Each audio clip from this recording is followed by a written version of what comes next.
Tu penses encore que les végétaliens sont carencés en fer, sont anémiés. Et pourtant, un végétalien consomme en moyenne 50% en plus qu'un omnivore. Alors laisse-moi t'expliquer ce paradoxe et te donner 4 leviers pour le renverser. Tu verras, le dernier est assez drôle. Alors sur quoi on se base? Une revue de 141 études qui constate que, effectivement, les végétaliens sont à 17% anémiés contre 5 chez les omnivores. C'est réel, c'est documenté, il n'y a pas de souci. Donc, où est-ce que ça coince? Le fer dans la viande, il s'absorbe beaucoup plus facilement, entre 15 et 40%, alors que le fer dans les aliments végétaux, c'est entre 1 et 15%.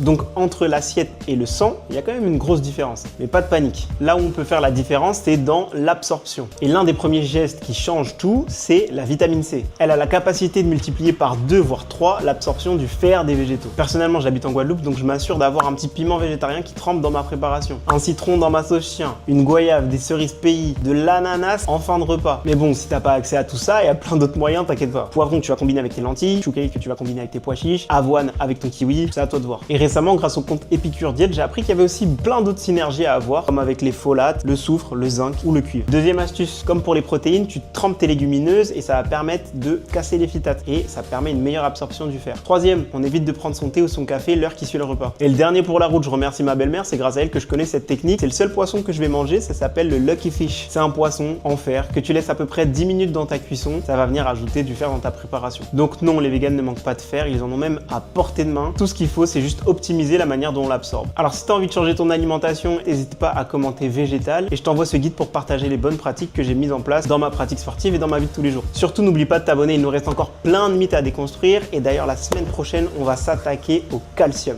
Ciao.